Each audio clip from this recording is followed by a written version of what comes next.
Welcome to the show. My name is Charlton with Big C. This is Charlton and Big C Sports, coming to you worldwide on the Big C Sports Network, on the #1 network in the United States of America. And Big C Sports has been voted the #1 sports show in the universe, according to Big C. And them good old boys down south, I want to say bienvenidos to all of our listeners in Latin America, also across the pond, in London, England, as well as Paris, France. Of course, you good old boys in Canada, you know we love you in Africa, the Big C tribe, but there's no one we love more than the good old boys down south in the land of the free and the home of the brave on the beautiful January 10th, 2019. Big C, how's it going for you good old boys down south? Well, Charlton, it's going wonderful. We only have 23 days until the Super Bowl. We're getting ready for another week of divisional playoffs in professional football. Yeah. Did college football end? I still got you on the VCR. Old school VCR for me, Big C. You the DVR guy, Big C. You thought? Oh, okay. Well, I think we might be a weekend without college football, Charlton. Yeah, I understand, Big C. I'm missing it so much. I'm still watching the 2004 BCS championship game where USC beat actually Oklahoma. I think it was 55-19. And now that's the last time I saw a Pac-12 team. They were Pac-10 at the time, winning anything. And I know they had some good teams. I still think that USC team of 2008, I believe, with Pete Carroll, and they played Penn State in the Rose Bowl, beat them 38-24. That's the year that Florida played Oklahoma, Tim Tebow's last season. They won 24-14. I thought the BCS got it wrong.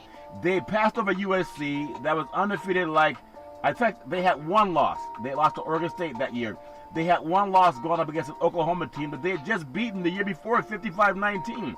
And instead of putting the SEC champion, Florida, up against the Pac-12 champion or Pac-10 champion, USC, I thought they got it wrong. And does that make any sense, Big C, your thoughts?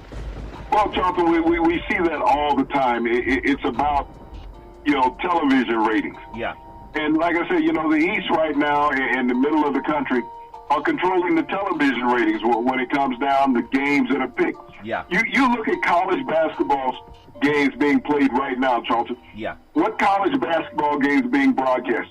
You're getting games out of the East and out of the upper Northwest, Charlton. Yep. Or the Northeast. Yeah. That's where you're getting games from. Yep. The West Coast, it's been long known that the West Coast games haven't been broadcast nationally. Not since the great Keith Jackson, Charlton, on a regular basis. Oh, Nelly, yep. You always got a West Coast game because he didn't like to travel much in the latter part of his career. Yeah. So the West Coast got a lot of love from ABC. Yeah. Because of Keith Jackson. That's a good point. After Keith Jackson had retired and subsequently he's passed this last year, Charlton, in 2018. Yeah. It's almost like the West Coast has forgotten about, on the grand scale of college sports. Yeah. And so when you talk about that game being played and USC not being put up against Florida, yeah, that's when the SEC had started gaining momentum. Yeah. And getting their own network, Charlton. Yep. Being thought about. Vern Lundquist doing the games every week, along with Gary Danielson. Yeah. They gained a lot of momentum. And so it became the darling conference of American football. Yeah.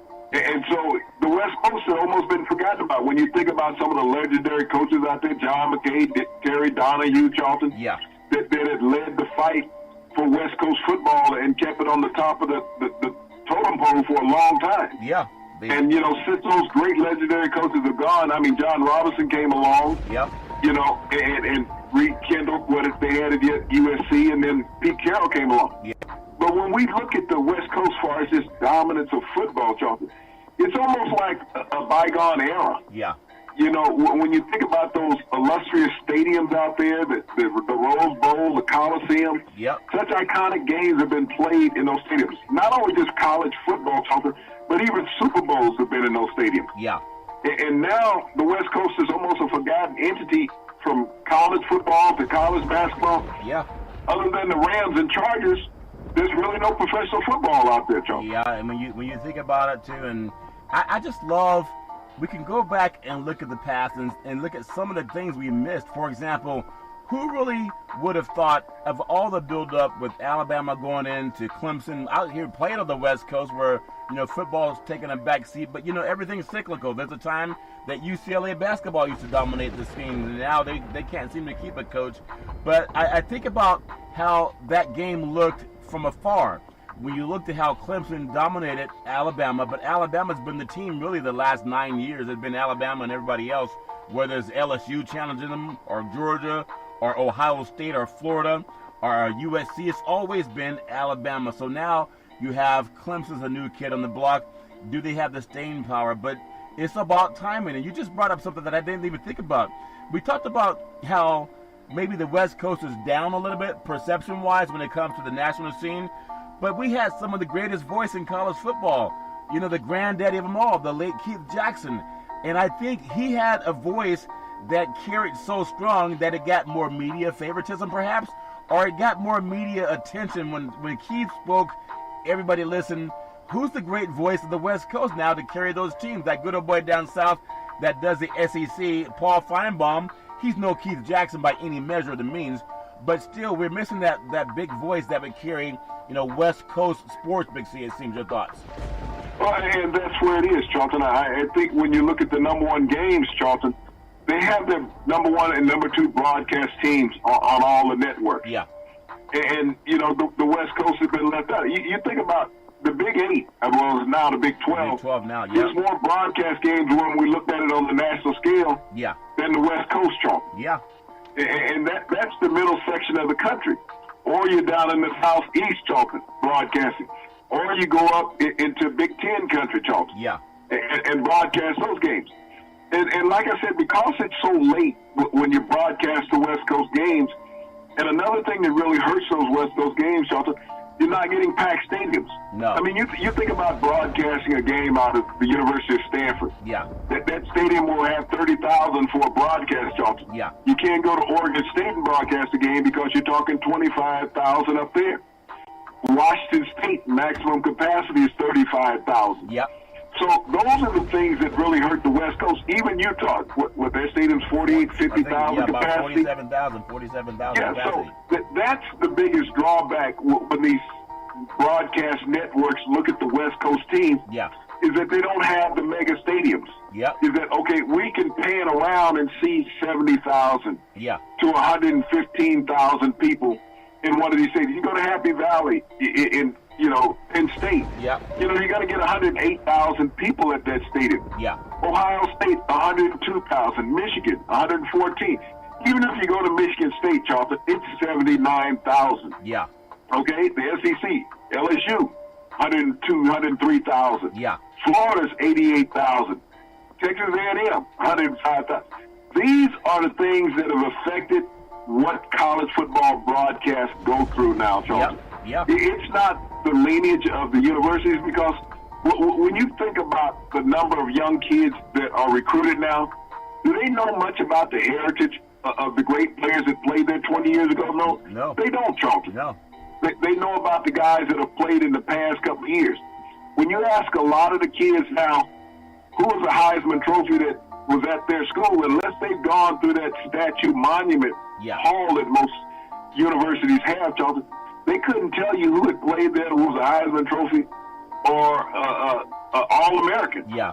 No, that's true, Big C. We all know that's true. I want to say today's segment sponsored by your Northern California Cadillac dealers, home of the all-new Cadillac Escalade, the standard of the world. And when you go by and test drive yours, tell them Charlton and Big C sent you, as well as a fleet of Cadillac cars. I was looking at some write-ups from 1998, Big C, and we talk about how do you get to the pro levels? You got to go through college. And then how do you get to college? You got to go through high school, some of the top high school football programs. But I'm looking at a Cal High Sports magazine from 1998. Preseason number 1 was Bowles High School out of Jacksonville, Florida. Number 2 was De La Salle out of Concord, California. Number 3, Penn Hills out of Pittsburgh, Pennsylvania. Number 4 was St. Ignatius out of Cleveland, Ohio. Number 5, North Mesquite from Mesquite, Texas. And then there's several other schools that are in there. But I noticed there's a school called Mater Dei of Santa Ana, ranked number 12 in the country, and that was 1988. Well, they won the last 2 national championships, so there's something about consistency. when I go back to college football, when we look at the latter part of the 90s, we were still looking at programs like Nebraska under the great Tom Osborne. There was also, Ohio State's always been in the mix. There was also schools like Miami that were strong. But when you look, and Florida State was a strong team back in the day. Tennessee was strong. You see how some of those teams have changed. You don't hear about them anymore. You don't hear about Miami being a power. You don't really hear about Tennessee being a power. You don't really hear about some of the teams that were 20 years ago were a power. So there's always a way to transplant. And I think the West Coast, they have this thing going on where they just brought in Chip Kelly for the Rose Bowl, the UCLA Bruins. And USC, they have to find a way to get consistent. They need a big-name coach. Now, I know they probably wouldn't do this, but take all the money you have and say Urban Meyer. You won championships everywhere you've gone. You've had scandal, but we've had scandal everywhere. Why not? They brought in, I think, Sarkisian, who left Washington for some scandals, some alcohol reasons, and hope he's doing okay with that. Why not say, I'm tired of losing, bring in Urban Meyer, and you will shift the college football scene? Big C, your thoughts? Well, Charlton, Urban Meyer says he's done with coaching. He has to let the steam go away from what just happened with this last season. You talked about Sarkisian. He'll most likely end up as the offensive coordinator with the Arizona Cardinals. Yeah. This next season under Cliff Kingsbury. But when you talk about big-time coaches on the landscape, USC is still one of those sexy jobs in college football. Yeah. Because it has that name. It has that lineage. Yeah. And when you talk about Urban Meyer's been an Eastern guy, Dalton, a Northeastern guy. He went to school at Ohio State. He did start his coaching career at Bowling Green. Yeah. So he didn't leave the state of Ohio until he went to Utah. But he wanted to get back east with Charlton, and he went to Florida. Yeah. The thing that attracts big-time coaches, Charlton, is the exposure that they're going to get. Yeah. They have egos. They're not just going to take any job. When you look at USC, does the Pac-12 have a television network, Charlton? Yeah, they do, but it's hard to find it. It's on DirecTV. On DirecTV. When you look at these programs in the South and in the Northeast, Charlton, they have these programs. The coaches also have their own television shows. Yeah. Now, you think about football as a year-round entity on the West Coast. It is not. No. But when you come to the SEC, Charlton, it is a year-round entity. Yeah. You spoke about Paul Feinbaum earlier. Paul Feinbaum only covers college football. Right. But his show runs 12 months out of the year. That's how big college football is in the South. Right. Because when the SEC got their own network on two different stations, they have it on CBS, they broadcast their games. Then they have the SEC network on ESPN. Yeah. So they get double dip when you think about it. That's how big that game is in the southern part of the United States. Yeah. And I think the West Coast, where do you see any broadcast that, hey, we're talking Pac-10 football, Pac-12 football year-round with interest? Yeah, you really don't see it, Big C. Even in Northern California, Cal and Stanford, it's not the biggest thing. And again, I mentioned that story. I started working at the Cal Berkeley football and basketball games back in '96, and their athletic director, Herb Benson, I sent him for a media request. We're on the biggest network in the United States of America. It almost felt like I was doing an FBI exam so I could get to the FBI. He made it so difficult. And if you do that to media and you're the largest network, why would people want to come and expose your program? That's how dumb it is. At the same time, if you look at schools down south, they welcome you in. Yeah, come on in. We'll give you a libation and something to put in your belly, and come on and enjoy the show and all that jazz. So I think a lot of that's perception-wise. But we are on the West Coast again. It's relevant in football. And people got to realize, too, when the Rams left Los Angeles and went to Missouri about 2 decades ago, that swept football out of L.A., and then the Raiders went back up north out of the number 2 media market. So football came. I heard some good old boys saying, well, why have to go to a game? I can go watch it at a sports bar and see all the TV and see all the games. There's nothing like being there, Big C. It's like watching The Bachelor, which I watch every now and then. You can watch another man kiss a girl, but Big C, isn't it better when you kiss it with your own lips, Big C? Your thoughts? Well, look, I can't make a comment like that because I don't know who in the house that I live in is listening to this program, okay? Okay, So back I'm in the going to day. be a little careful, and I'm going to change the direction on that, okay? So when we look at the best record in the West, Yeah. you talk about those Pac-12 teams. Yeah. You know who had the best record in the West, Charlton? Who's that? Utah State. They had the best football record west of the Rockets this season, Charlton. Wow. You talk about the Pac-12. It came from a big West Conference school. Yeah. Yeah. And the second best record, Charlton, was Fresno State. Fresno State, yeah, Mountain West. So when you think about that, Utah State and Fresno State had the best two records in the West. Yeah. What television network covers that conference, Charlton? Yeah. None, other than just a regional game Regional game. that they're going to get. And So Fresno State. when you talk about the following, this is the reason why. Yeah. These small cities, how big is Fresno? What, half million Half people? million Whatever? people, yeah. Yeah. Utah, Logan, Utah, it can't be more than 500,000 people. Right.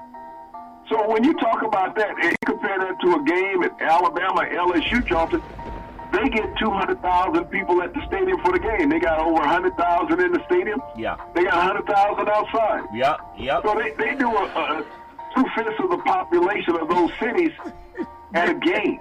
Big C. And- Big C, let me ask you a stupid question then. Well, how they get 100,000 people on the other side of the stadium? Don't they know it's better to watch from home? Big C, your thoughts? Charlton, if you go out there and you see all those RVs in the parking lot, Yeah, it's an event. all those big screens that they have set up, Charlton, Yeah. the atmosphere is what's so dynamic at a Southern football game. Yeah. You know, it starts 2 to 3 days before the game. I mean, Wow. on the way to the game, you stop by some farmer's field, grab a couple of pigs out, you know. Yeah. You know, you got the pig going, you know, at the stadium. He won't miss. You know, he's probably going to the game also. Yeah. That's a shame when the farmers start eating on some pig. He realized, well, that's the tag I had on my pig. Where did pig come from? Big C? I think it's so funny. Well, think of the pig skin, Big C. It's a big weekend in Southern California because you cannot, I mean, this almost cannot happen, Big C. It'd be like the sun not shining. You got the Rams and you have the Chargers representing Southern California, representing the West Coast in NFL football this weekend. Both teams cannot lose. One's on the road, one's at home, but there's some feeling going on that the road teams might have a better chance of winning than the home team. Big C, your thoughts? Well, Charlton, it truly is. When you look at the Dallas Cowboys come into Los Angeles, Todd Gurley is on the hobble Yeah. in Los Angeles. Yeah. Hasn't played in a couple weeks. Yeah. And so he's still not healthy. He just finally practiced today, Charlton, for the first time in 2 weeks. Yeah. So that meant that Todd Gurley is not 100% going into this game. Yeah. It's tough running football this time of the year. Yeah, it's cold. But also, you know, on the flip side, the Rams have a terrible run defense. They do. They're great pass rushers, but it's a terrible run defense. Yep. And the Dallas Cowboys, Ezekiel Elliott, led the league in rushing, Charlton. Sure did. Aaron Donald led the league in sacks, but Ezekiel Elliott led the league in rushing. Yeah. And when you look at what the Dallas Cowboys are doing, they lost a receiver last week against Seattle, broken leg. Yeah. When you look at the little slot, Beasley, Cole he has Beasley. the gimpy ankle. Yeah. But, you know, they have the deep threat in Amari Cooper, Yeah. who's made a huge difference in their offense. And we know that Marcus Peters in Los Angeles He likes to is give up. known to give up the deep ball. You know, he likes to look at the quarterback a little too long at times. Yeah. And so all of a sudden the receivers run by him like, oh, I got to catch He up. said, who's that? Yep.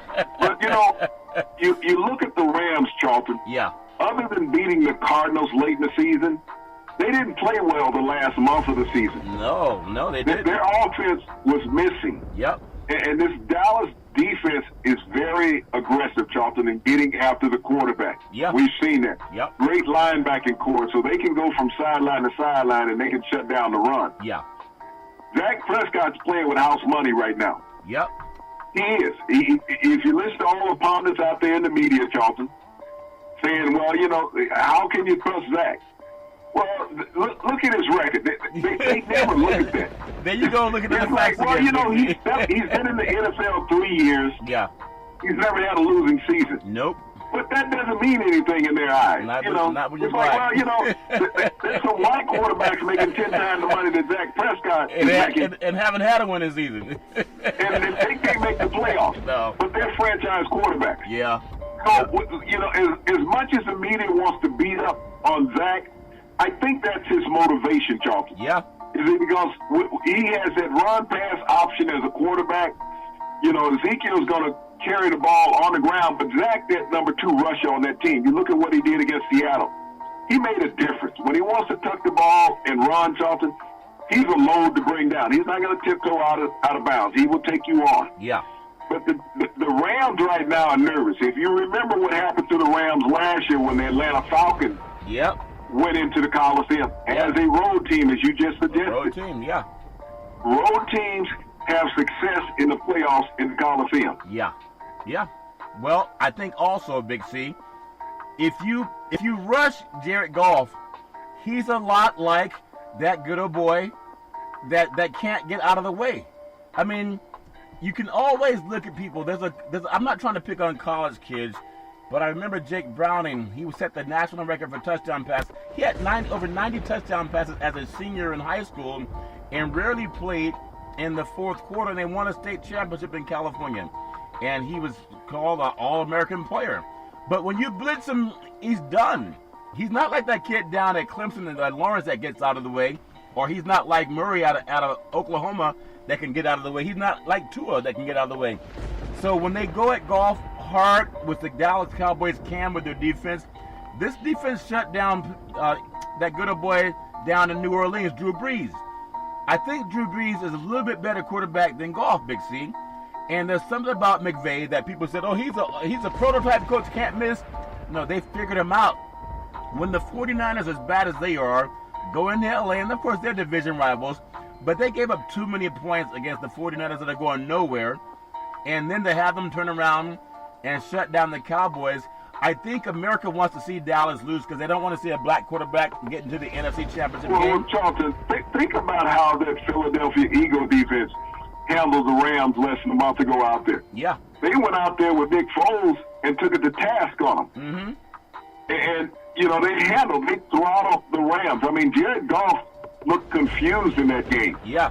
He was blitzed frequently by the Eagles. Yep. Now, you got to think that the Cowboys are going to do the same thing. And the Cowboys have a better pass rush than what the Eagles do. Oh, they're nasty. The linebackers are legit. And so they're going to come at you. They have some very aggressive defensive backs also, Charlton. Yeah. It's played a lot better than what people expected from them this year. Yeah. But I look at the Cowboys looking at that Eagles tape and seeing what the Eagles did defensively against the Rams and emulating that against them, Charlton. Yeah. I really don't trust the Rams in this game, Charlton, because they have not played well down the stretch. No.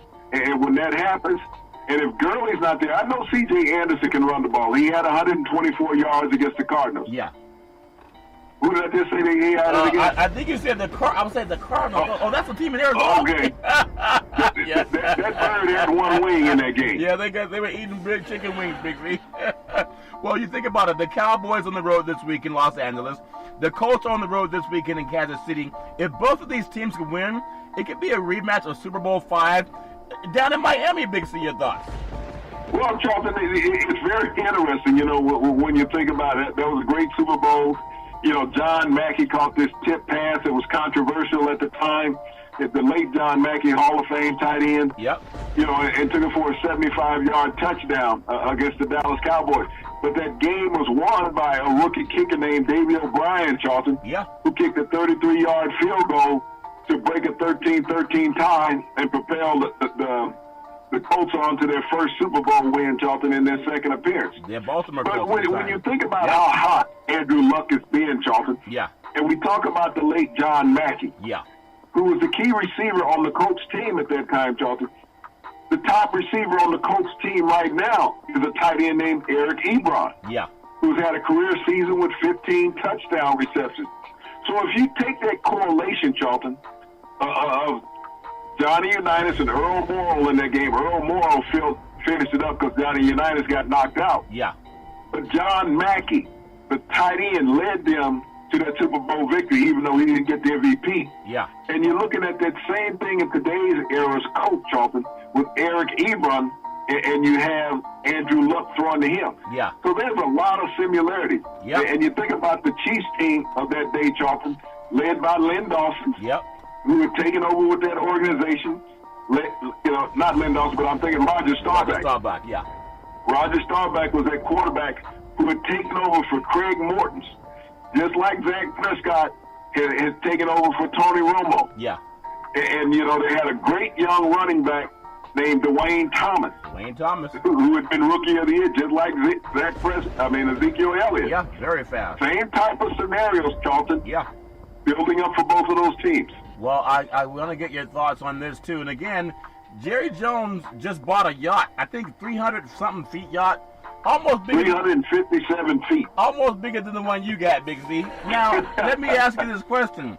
You've been bright and happy because you Southern boys stick together, okay?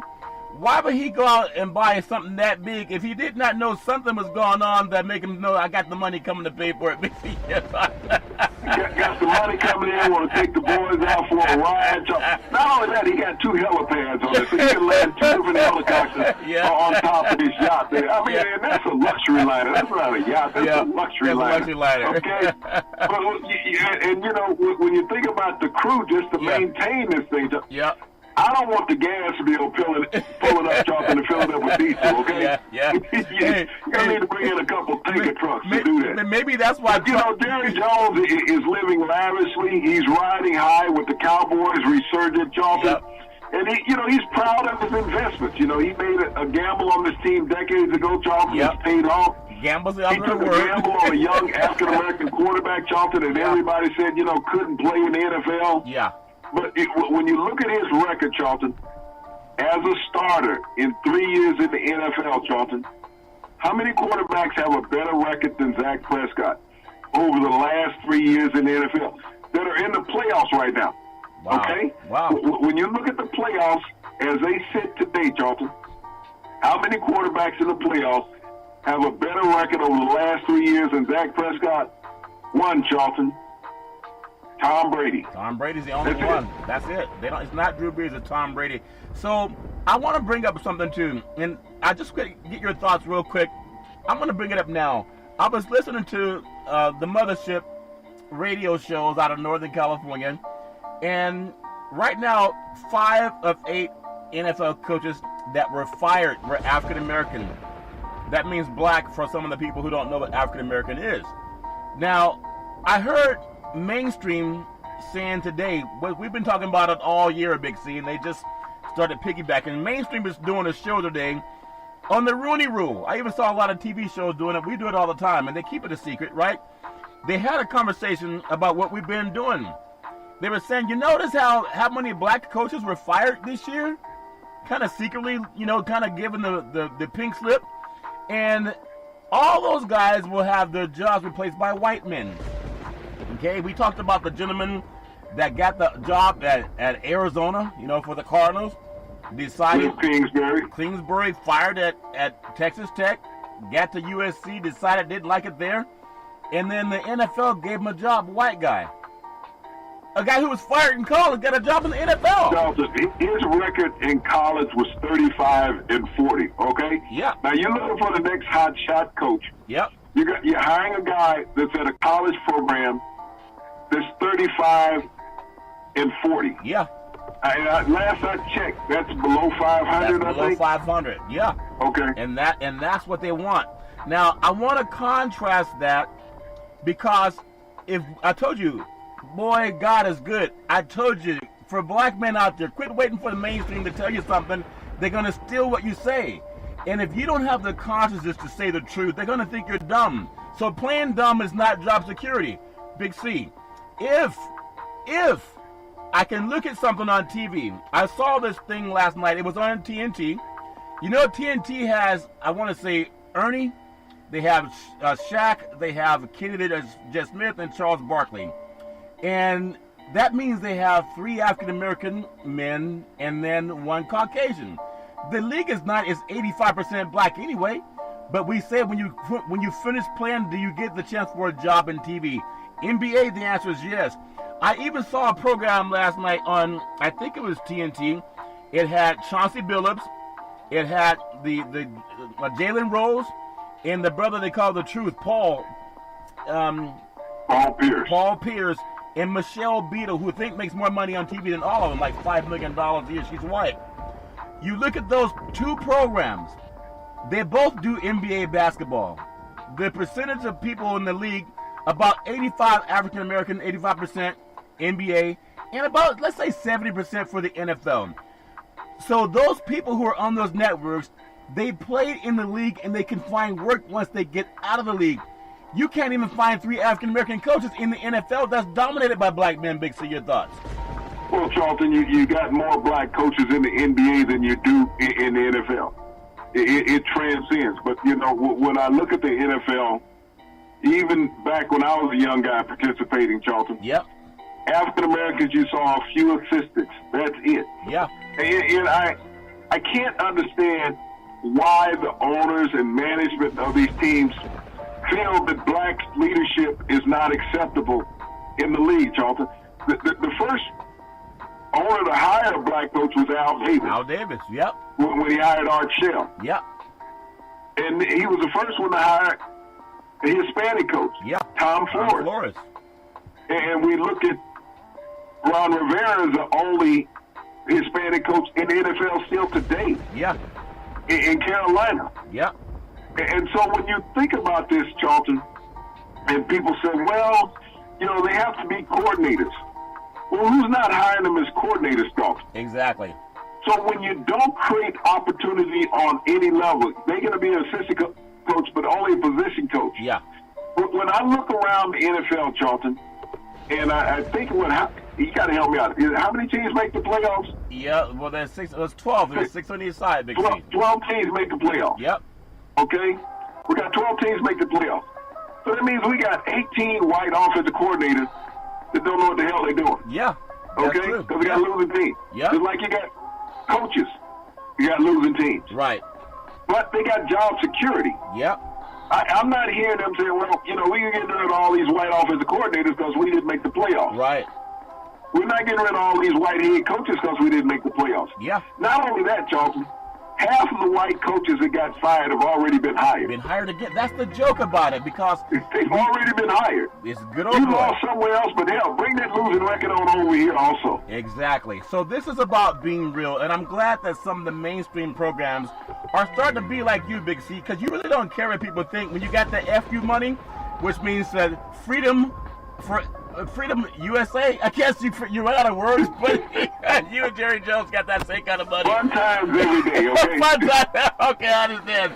So, if we're going to be honest about it, there's a gentleman that's part of the Arizona Cardinals organization that said he hired Kingsbury because he was white, and he feels like he relates to him. And that's okay. That's Goodwill. Yeah. If you the owner. If you just want somebody because they're Caucasian, like Donald Trump, at least say it so people don't have to fake the funk and apply for your position. At least say you only want a white man running your team, so all the black athletes will do what that good old boy did back in the day. John Elway, when he didn't want to play football because he didn't get drafted by who he wanted to go to, he said, I'm not going to play for them. Let other black players know that you don't want them having a job when they don't have a uniform on, so they can decide if they're dumb enough to want to play for your organization or if they want to hold out and go elsewhere. Change happens. That's the same state that had to fight to have a Martin Luther King holiday, who all he stood for was liberty and justice for everybody, Big C. I think it's important enough to talk about it, but I do applaud mainstream for stealing, which I told you all they're going to do is steal anyway, so don't hold your tongue. But when they were saying on the radio today, well, we don't really know how to talk about race because we don't want to offend anybody. Big C, how do you offend people by telling the truth? Why is the Me Too movement, which really started with the Underground Railroad and Harriet Tubman? It didn't start with Hollywood women who are multimillionaires saying how they want fairness and jobs. It started a long time ago with black people starting it. So when you say as a white guy on the air, we don't want to talk about race because we don't want to offend people, who in the hell are you going to offend by telling the truth, Big C? Your thoughts? Well, Charlton, they don't want to say what they are because all of a sudden if they start talking about race on air, and they're going to forget that they're on air. Yeah. And they're going to speak about race the way that they would normally do when the microphone is off. That's the reason why it's such a touchy subject on broadcast. And people get away from it because all of a sudden that emotion will come out and say, well, this is how I really feel. Yeah. Okay? Yeah. It's almost like the gentleman that's running for governor in Kentucky. Yeah. You know, when 2 years ago, he called Colin Kaepernick a jackass. Yeah. You know, for taking a social justice stand. Yeah. You know, and then, you know, now he wants to apologize for that, Charlton. Said, you know, he shouldn't have said that. Right. No, you were yourself. You know, I would rather that someone, just like Trump, when he said he was going to the border today for a photo op. Yeah. He didn't care. And now you think about this. All those people who voted for Trump that was part of the Coast Guard, and you think about everybody who's on government assistance, like families that are on WIC for children, you know, the nutrition program. So they can eat. People that are receiving food stamps. You know, so many people out there, the TSA employees, Charles, all of those people that said, you know, he's going to change things. You are now accessories. Yeah. And you're suffering for what you did. Yeah. You voted him in talking about he's going to get rid of all these immigrants. Yep. But no, he's going to get you evicted from your home. He sure will. That's what he's doing. Yeah. So when you talk about putting a wall up, he's putting up a wall around your survival. Yeah. That's what he's done. He's put a wall around your survival. So when all these people sit up here, think about how long America has not been safe. Yeah. You know, there were more people who died in America in 2018, Charlton, from eating romaine lettuce. So not from across the border. There were more people died in America last year from eating romaine lettuce. So you have to be worried about your Caesar salad. Yeah. Not a guy named Caesar. That's a very good point. You know, and so when you buy that bill of goods, you better make sure you don't unlock the door when they knock on there and say, you know, you're being served. I understand. That's a very good point, Big C. So when people say, as a white person, see, I know so many different people of different cultures, so it's easy for me to talk about anything because I'm around it. But for the average white person, even in media, I ask you all, just take 5 seconds, look around you. Everybody looks like you, except for maybe 5 people. If you got 100 people, 5 might not look like you. The others look just like you. Because there is no diversity in media. It's all white, Big C. It's all, 95% of it's Caucasian. I'm not saying that it should, just say, at least back in the day, and this is what I understand about myself. When I met some of my family and even people that I met through college that grew up in the South, they talked about how their parents, as dumb as this is going to sound, they appreciated when they had colored drinking fountains and colored restrooms. And you think, well, how could someone be that dumb to appreciate that? But see, they knew where they stood. Nowadays, people smile on your face, pat you on the back, but they don't give you the job. They don't want to give you the opportunity. And the reason a lot of my white brethren won't talk about race is because they know they got the job through cronyism and nepotism. It wasn't because they're qualified for it. It's because they're white, and the white managers wanted to hire a white face. They couldn't care less if they hired the best talent. Big C Sports is the most honest, most transparent sports show in the universe. You can Google what we say. Mainstream, they love that, so they steal it. And they won't honor it, but they steal it, Big C. But they know if you don't want someone around you because you don't want to work around women, or you don't want to work around people of color, then you're really missing out in life. That's like having one color flour. There's a whole potpourri of flavors. I think that's why mainstream don't want to talk about race, because they realize they didn't get their job on talent. They got it based on who they know, Big C. Your thoughts? Well, it is, Charlton. I mean, when you look on some of these programs and you see the children of people broadcasting also. Yep. You see it on all the networks. On the football games, Charlton, you hear someone's son, being on the game. Yep. And they got that through nepotism. And I'm not saying that the talent is not there, Charlton. Right. But they had privilege compete for to get the position. Compete for it. They don't have to compete. They didn't have to compete. It's like, my dad's here. Yep. I mean, and you see it on the talk shows in the morning. You see it on the talk shows in the afternoon, and you see it on sports broadcasts. When you hear the name and you heard the name of his dad before, and it's like, wow, who did he have to know to get in there? Yeah. We've seen that. It become part of his dad's contract to get them on. Yeah. They negotiate that internally. Yeah. All of a sudden, they get that opportunity where somebody who could have been more qualified, and I'm not saying that these people on there are not qualified, but you didn't give somebody an opportunity, just like you don't give African-American coaches an opportunity in the NFL. Amen. Because that thing called the Rooney Rule would have never had to exist. Exactly. But teams, Charlton, are willing to take that minimal fine for the Rooney Rule. That Rooney Rule fine, Charlton, is less than a practice roster player in the NFL. Yep. So you think some team is concerned about paying the league a $200,000 fine because they didn't interview a black coach? They laugh at that. They laugh at that. They probably have that in the ashtray in their cars. I'm glad you said the ashtray, Big C. I kind of listen, though. I'm glad you said they have it in the ashtray, okay? So we understand that, Big C. But I just think that if a lot of us as people of color are taught when times get tough or life's hard, just pray, ask God for favor, whatever it takes. But my Caucasian friends, they just call Joe or they call Bob and they get the job. I've seen it happen even when I started working in broadcast. But I'm not going to be a sycophant and not talk about it and pretend that it doesn't exist. The only way it will change is we ask people, listen, you're going to hire the white guy, at least make him compete for it because you get a better white guy. That makes more sense. That's what the coaches in the schools have figured out, Big C, all over this country. I want to just go right back to the East Coast real quick. The Patriots are 8-1 at home this season. With the Chargers coming to town, 8-1 on the road. We just talked about the Dallas Cowboys going into LA to play the Rams and how on paper, don't believe the hype. Even if the Rams win this game, Gurley's not as healthy as Ezekiel Elliott. And Goff is not a better quarterback than Prescott. You can watch him play and you'll see it. The Dallas D-line is better. The secondary is better. The Rams were good starting out because nobody could figure them out yet. But now they got the book on them. Big C, something's got to give. Patriots 8-1 and the Chargers going in at 8-1 on the road. Big C, your thoughts? Well, Charlton, when you look at the Chargers' history, they played 3 games on the road in the playoffs in freezing temperatures. Yeah. 2008, they lost to the Steelers. 2007, they lost to the Patriots, Charlton. Yep. And they lost the game to Cincinnati years ago, Charlton, in that freezing weather. Yeah. And so they don't have a great history of playing in cold weather on the road, Charlton, even though right now they might be the best team in the AFC. Between them and Houston, Charlton, when you look at the momentum that both of these teams have had in the latter part of the season, and Baltimore is road tested right now, Charlton. Yeah. I mean, not Baltimore, but the Chargers. Yeah. They went to Baltimore last week and throttled the Ravens. Yeah. They made defensive adjustments, Charlton.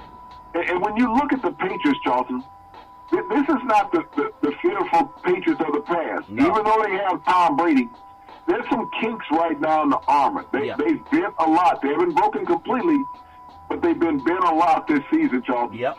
And this is a true test. When you look at Phillip Rivers coming in with the receiving core he has with Mike Williams and Keenan Allen, Charlton. Yeah. You know, the tight ends have been very serviceable this year. Melvin Gordon is back. But when you look at the pass rush that the Patriots have, Charlton. Yeah.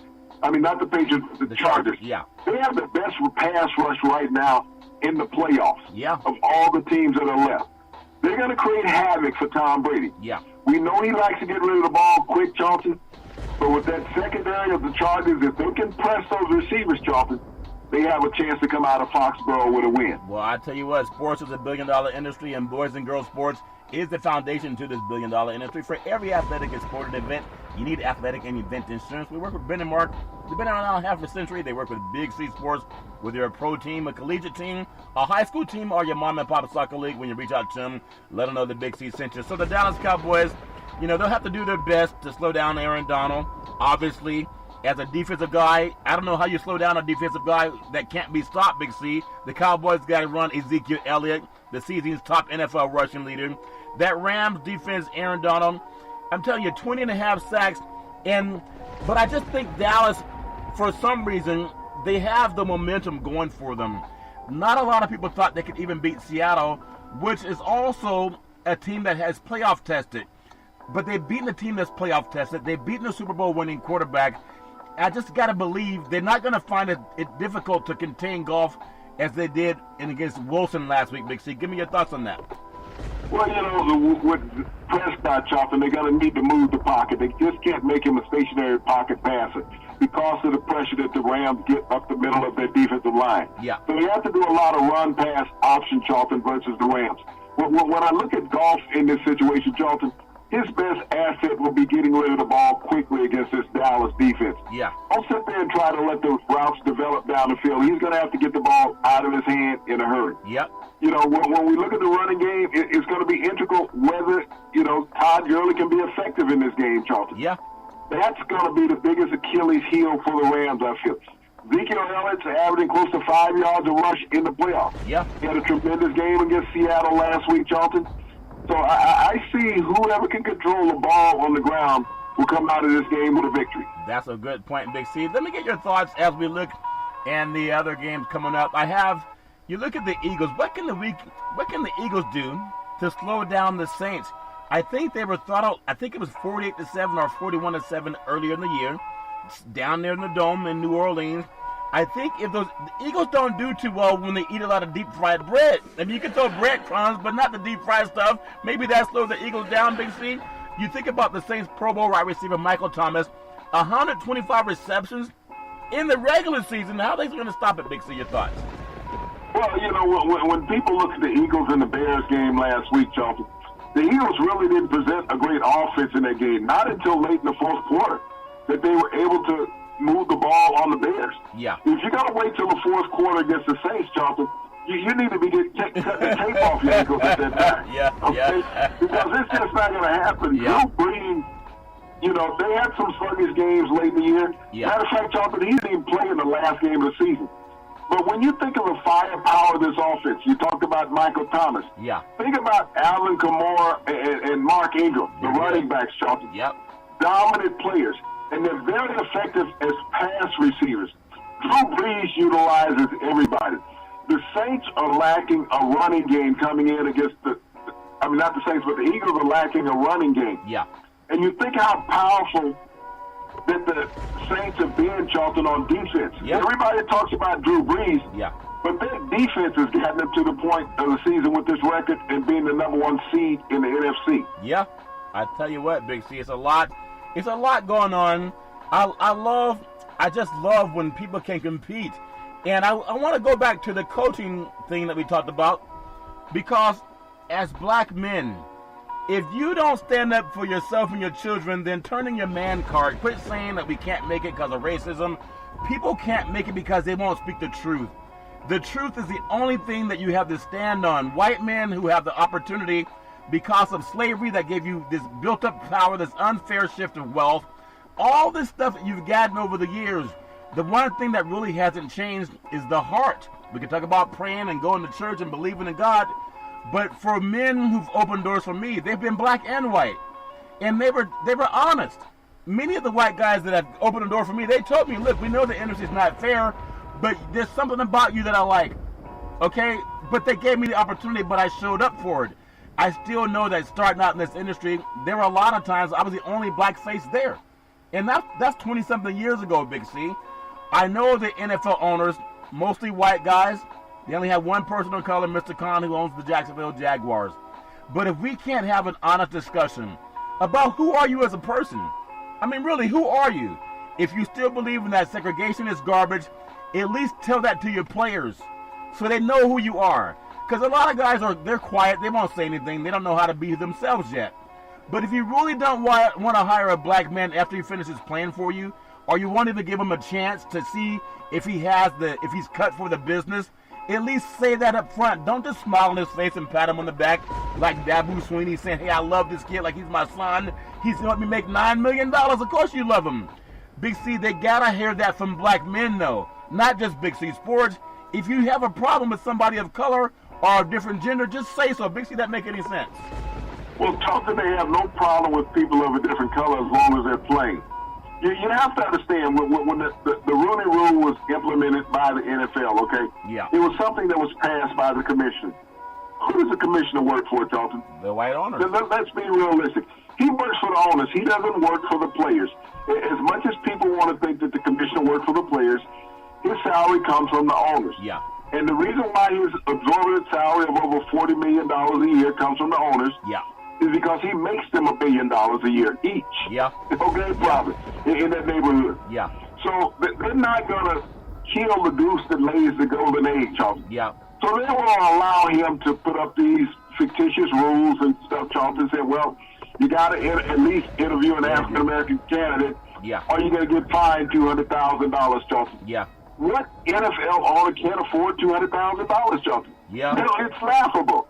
They can pay your cousin in Minnesota a guaranteed $84 million. He's not my cousin. And he never done anything in the league. No. He's never won a playoff game, Charlton. Yeah. He can't even make the playoffs. I know. But he gets guaranteed money.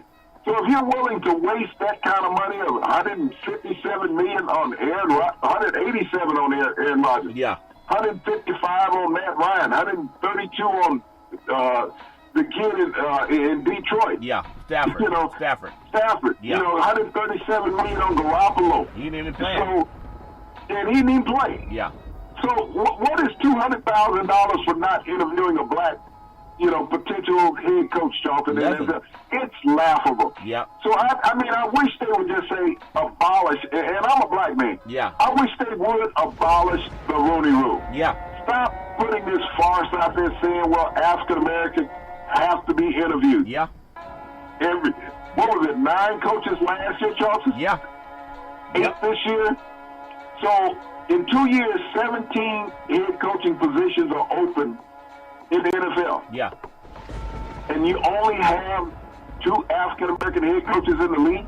Yeah. 2? You get rid of everybody? Yeah. So stop saying that the Rooney Rule is there. Yeah. You know, it's like Trump lying to people, saying, okay, we're going to make America great again. You have to ask yourself as an American citizen, when did America become a second-class country? When did it become a third-world country? When was there never opportunity in America? When could you not get a job in America? When could you not get an education in America? Yeah. When did you not have the opportunity to better yourself in America? Yep. So when you bought that lie that we're going to make America great again, ask yourself, when did America become a third world country? That's a very good point. We have NFL coaches hired, and congratulations, Cleveland, Freddie Kitchens. Denver hired Vic Fangio. The New York Jets hired Adam Gase. And then the Dolphins and Bengals still, you know, looking and trying to make a decision. But one of those coaches, we know, black guy was let go, Marvin Lewis, and it seemed like white America applauded that as opposed to saying he's, you know, got them through the playoffs the majority of his career. But I just think that it's a conversation.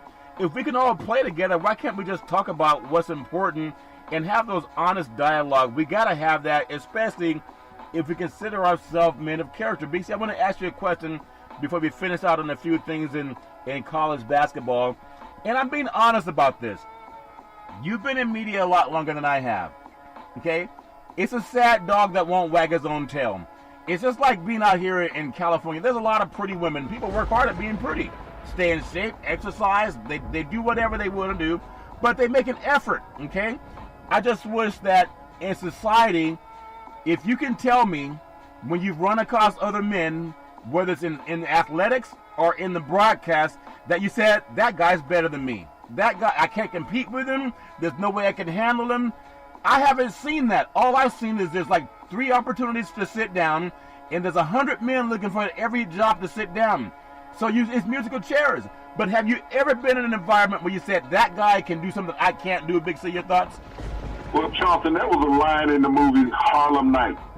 Eddie Murphy, Red Fox, Della Reese, a host of quality and great black actors, Charlton. Yeah. There's this boxer in the movie, you know, and he had a stammer about it. Yep. You know, Ernie Hudson. Yep. And in the ring, he told his white opponent, and he said, I don't want you to take this, and I'm going to put glass whooping first. Okay? I like glasses, yep. I don't want you to take this glass whipping personally. It happens to everybody. Okay? Yeah. And that's how I've always felt, Charlton. Yeah. You know, you get replaced in everything in life. Yeah. But it's not that you're replaced by somebody better than you.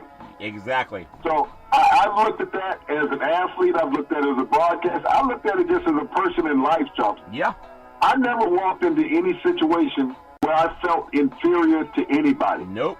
I didn't care if that guy was taller than me, if he weighed more than me, if he thought he was more articulate than me. It's like, hey, let's go. Let's compete. You know, this is going to be a long day. Yep. You know, you have to pack a lunch because I'm going to be here for a while. For a long time. And I think whether you're a woman and you're competing for whatever you're competing for, if you're a man and you're competing for whatever you're going after, I heard one of them, I think it was Glenn Close at the Golden Globes, and she's a great actor. And when you heard her say about women having opportunity, and her mother was subservient to the father, and when her mother was like 80, her mother said she felt like she hadn't really accomplished much. And she said to women, all color women, okay, doesn't matter what color, but it applies to men too. Don't wait for people to give you an opportunity. Go take it. That's what life's about. You can wait your whole life for somebody to give you something. You got to go take it. And that's what black men know. And I'm talking to my white brethren too. You might say you want to keep an all-white boy network. Some of these country clubs with the masters are tradition like none other, segregationist, right? How does that benefit you? If you are a man, don't you really want to compete? Do you really want to compete, or do you want people to just give you garbage because you're white? I don't think that makes you better either. And I hope that makes sense to people. Let people compete for jobs, whether you're black or white, man or women. That's the spirit of America. Big C, that has to make sense. Your thoughts? Well, Charlton, competitiveness is what it's all about. People loathe for opportunity. And when opportunity is not given, and the facade is that this is an equal opportunity situation, I mean, it's almost like in an employment situation where they say an equal opportunity employer. Yeah. What is an equal opportunity employer? Does anybody ever put that, what it really means, an equal opportunity employer? Because when you look at these companies, even the broadcast companies, that door is not open for everybody. It's not. You can't go there and say, look, I'd like to apply for a job. You know, the equal opportunity employer, synopsis is out the window. Yep. You know, the line for that is, we're not hiring right now. Yep. We're not accepting applications. So you should never use the anathema, we're an equal opportunity employer, because everyone who watches a broadcast on television and feeling that they can do as equal a job as that individual, Charlton, they can't even apply for the job. No, they can't. So you can't compete when it's not an equal opportunity employer. Yep, and we know that's true. So I just ask that we can compete and be fair. I think Eric Bieniemy, he's the engine behind the Chiefs' success this year. It's not Andy Reid. Cut the garbage. It's Eric Bieniemy, the offensive coordinator. Andy Reid knows that too. Everybody knows it. Tonight in the NBA, Detroit's at Sacramento, and you have, in some hockey, you have San Jose at Vegas, LA Lakers at Utah, and, I don't think LeBron James is going to play. He should be back soon. But you also have the Dallas is at the Rams for NFL football coming up, and then you have some other things in basketball, Kentucky at Tennessee, Pittsburgh, North Carolina State, and then Louisville at Notre Dame tonight for the big game in college basketball. But Big C, I want to just finish off with this thought. Again, Chicago's at Golden State, big game too, in Northern California tonight. At the college basketball scoring leaders, Division I men's basketball, Chris Clemens out of Campbell averages 29 points a game. Antoine Davis out of Detroit Mercy, Lord have mercy on him, 27 points a game. Jay Wright Foreman out of Hofstra, 26 points a game. Jordan Davis, Northern Colorado, 25 points a game. And Jermaine Morrow out of Hampton. Big C, those are schools that you really will never see on TV, but they have some guys that are flat out balling. Big C, your thoughts? Charlton, not one of those schools will be on one of those big-time alleged games on television. No. So when you think about the country not being able to see the best at their position, it's all about these universities say, okay, you got all these fabulous freshmen. Yeah. You just named some guys, Charlton, that are juniors and seniors. Yeah.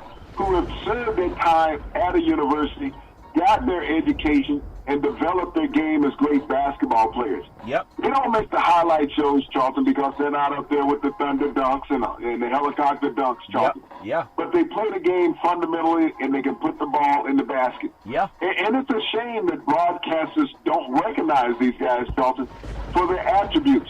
When you look at that these guys go out and compete as student athletes. Yep. But it's almost like discrimination when it comes down to whichever school you are. Yep. All of those schools you name, and especially the kid that's number 5 in scoring, Charlton, he's from a traditional black university, Hampton University of Virginia. Yep. He's not going to ever get on television, Charlton, because he goes to a black school. Yeah. Then I hope that we can change that. At least we're going to acknowledge him on Big C Sports. Also, a couple more games. NBA, you have Boston and Miami, and you have the Clippers at Denver, the number one record right now in the NBA, and then OKC at San Antonio. That's a game that a lot of people want to see.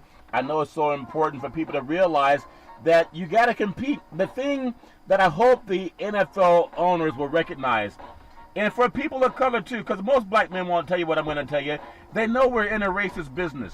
It's still racism. But sometimes the guy who's racist, he thinks you don't mind because you never tell him.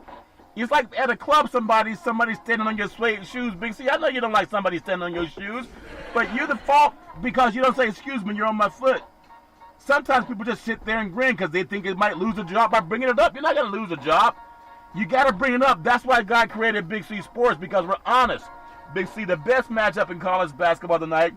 This is for women. Talk about the Me Too movement. The number one side, you have Notre Dame, and number two, Louisville.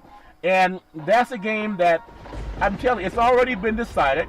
And we don't like to, spoil it for people that go home and DVR things. I'll just tell you that this is what college basketball is. You don't see slam dunks. You don't see someone on the highlight reel because they dunked the ball and did all the things that we want to see. For the men, women play basketball with the fundamental basketball, Big C. It's a fundamental basketball at its best, and they're playing it over at South Bend. Give me your thoughts on this statement it makes for women, Big C. Your thoughts. Well, Charlton, when you look at the landscape of women's basketball, just like in men's basketball, where's the hub of it, Charlton? Yeah. We're looking at South Bend, Indiana, up in the northeast middle part of the country, Charlton. You're looking at Louisville, Kentucky. Yeah. 1 and 2 in the country. Louisville women, Charlton, never been ranked number 1 in the country before. Knocking off Notre Dame would make them number 1 in the country. Yeah. But you think about how Notre Dame's ladies basketball has risen to its heights, Charlton. They play at a packed house, Charlton, every home game. Yeah. The men's program is not doing that, Charlton. So when you think about how dynamic the ladies' game has come on the college level, Charlton, that they have great following at Louisville and at Notre Dame, Charlton. 2 participants, out there that go at it in the Big East, Charlton. Yeah. That make basketball proud. Yeah. We think, like I said earlier, when we talked about the leading scorers in the country, is because they don't play in one of these big-time conferences, Charlton. They don't get the resignation on a national level that they should deserve. Yeah. Just like when we look at the women's game, Charlton.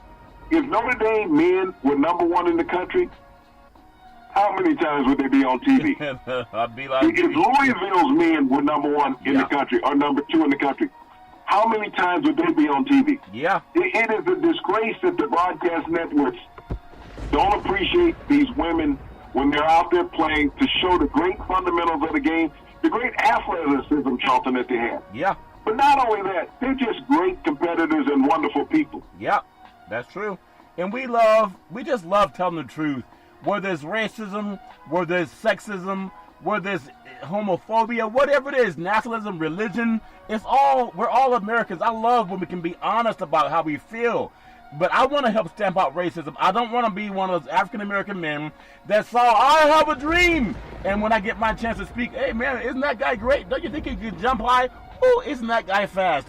I don't want to be another dumb guy with an opportunity. Big C, back in the day, there was a man by the name of Drew Boudini Brown. He was known as Muhammad Ali's right-hand man. He would always tell Ali, with all you got to use, how can you lose? Rumble, young man, rumble. Big C, what are you looking forward to in the sports universe?